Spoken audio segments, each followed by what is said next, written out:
Welcome to 30th August 2023. Hello, good morning, and welcome to the news bulletin here on 3FM 92.7. We're coming to you live from our studios here at Adisawe Kanda in Accra and the numerous affiliates across the country. We're live also on 3news.com. My name is Noble Cross-Bian, and in the bulletin this morning, National Labour Commission meets today over freezing of August salaries for striking teachers of the colleges of education. Didn't go because the money had not hit our accounts. Whether it's a justified reason or not, is for the commission to determine. We'll get more on that later in the bulletin. Also, private legal practitioner Martin Pigbu says secret audio recording of individuals without their consent infringes on their right, but welcomes bipartisan probe into leaked audio tape on alleged plot to oust the Inspector General of Police.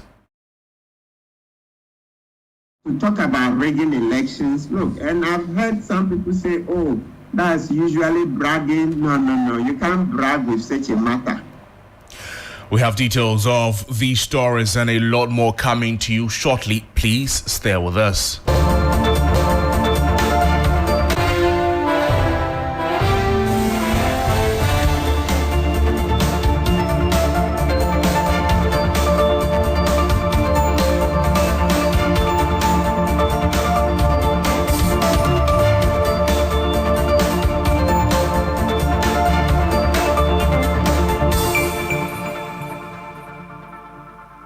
Welcome to the program. This morning, army officers have appeared on national television in Gabon to say that they have taken power. They say they are annulling the result of Saturday's election in which President Ali Bongo was declared the winner. The Electoral Commission said Mr. Bongo had won just under 2/3 of the votes in an election the opposition argued was fraudulent. His overthrow would end his family's 53-year hold on power in Gabon. 12 soldiers appeared on television on Wednesday announcing they were cancelling the results of the election and dissolving all institutions of the republic. They also said the country's borders had been closed until further notice. One of the soldiers said on TV channel Gabon 24, quote, "We have decided to defend peace by putting an end to the current regime." This, he added, was down to irresponsible, unpredictable governance resulting in a continuing deterioration in social cohesion that risk leading the country into chaos. Now, journalists and reporters, they reported sounds of loud gunfire. They could be heard in the country's capital following the broadcast. There was no immediate response by the government to the soldiers' comments. Let's get onto the phone lines and speak with security analyst Adib Sani for more on this. Mr. Sani, thank you so much for joining us on the bulletin. Good morning to you. Another coup in the sub-region. What does that say? Well, thank you for the opportunity and a very good morning to your listeners. It's not surprising. The Bongo family felt invincible. And this certainly marks the chapter, the end of a chapter, of a 56-year-old chapter of Gabon led by one family. Indeed, before the elections, there was some constitutional changes that sought to standardize the whole political system. There was an abolition of the second round in presidential elections. So it's a one-time first round win. There was also an abolition of a 2-year term limit, so to speak. So you can go for as long as you wish. Right. And the country has been governed with an iron fist. Just yesterday, we're hearing in international media the arrest of the main opposition figure. When his vice was asked where his boss is, he didn't even know. So there was speculation about the possibility of a coup owing to the way the president, especially after this latest election. Mr. San, it appears that French-speaking West Africa is in crisis mode. We've not dealt with the situation in Niger already, and then there's another coming from Gabon. For on the part of authorities, will they not be overwhelmed, and how do they handle this? Briefly, sir.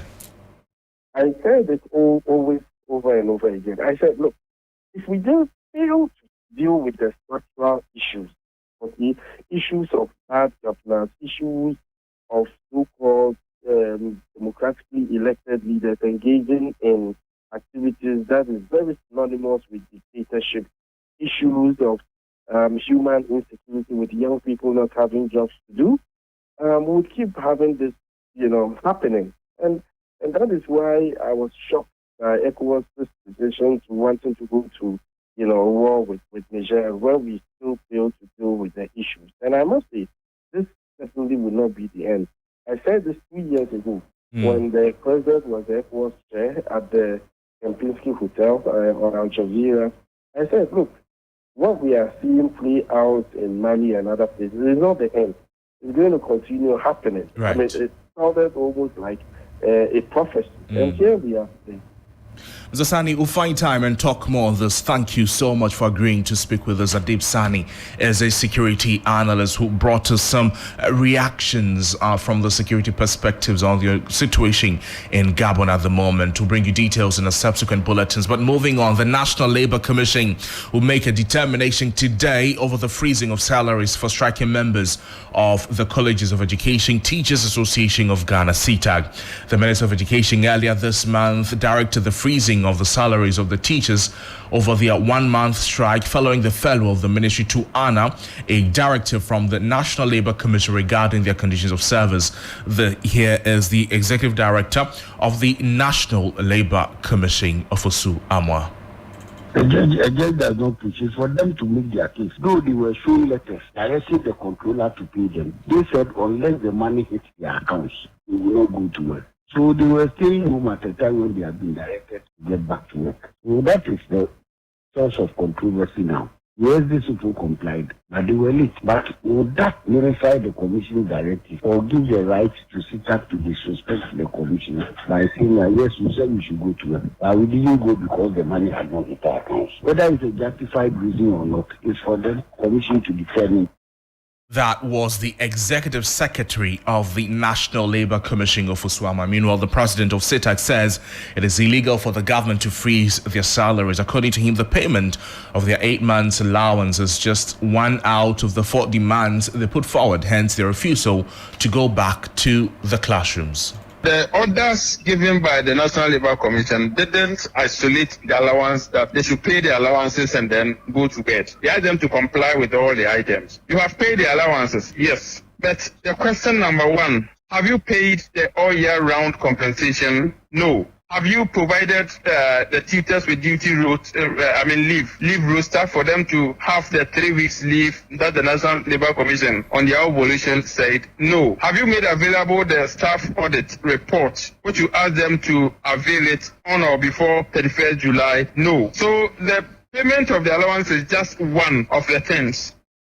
You hear the voice of the president of CTAG speaking. The in other news, political analyst Dr. Asante says the elections committee of the New Patriotic Party must have the political will to sanction all those found to be culpable in attacking the opponents in last Saturday's Superdelegates Congress. The NPP, after meeting all 10 presidential aspirants of the party, said it will sanction all those involved in various infractions in last Saturday's elections. Here is the national chairman of the party, Stephen Ayezu, in team.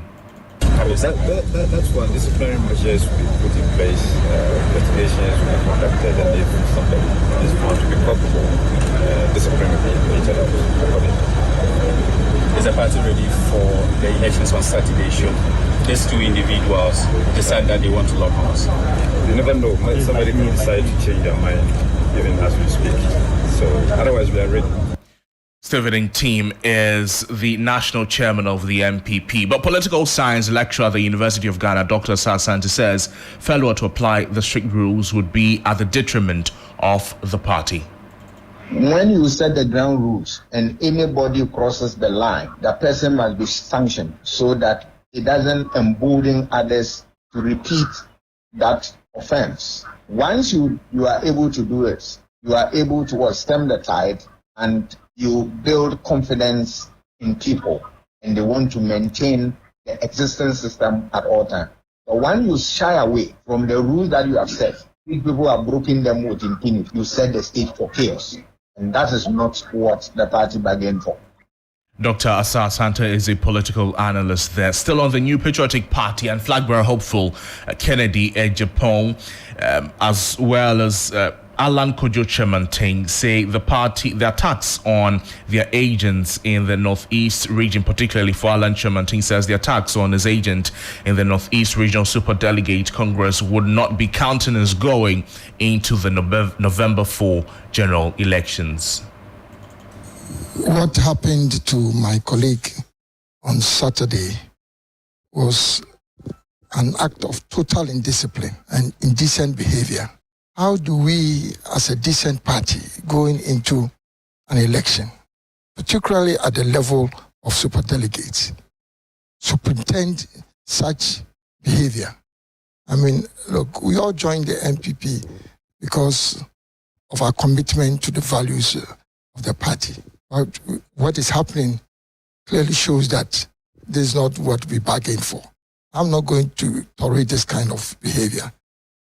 That is the voice of a flag bearer hopeful of the NPP, Alan Kojo Chemanting. Now, before we go, private legal practitioner Martin Kpigbo has waded into the controversial IGP leaked audio tape saga involving a former Northern Regional Chairman of the New Patriotic Party, Bugri Nabu, and senior police officers who allegedly plotted to oust the Inspector General of Police, Dr. George Ekufu Dampare. According to Martin Kpigbo, secret recordings infringe on the privacy of individuals involved, but he was quick to say that he supports the parliamentary probe into the matter. Parliamentary committee sitting is a right thing to do.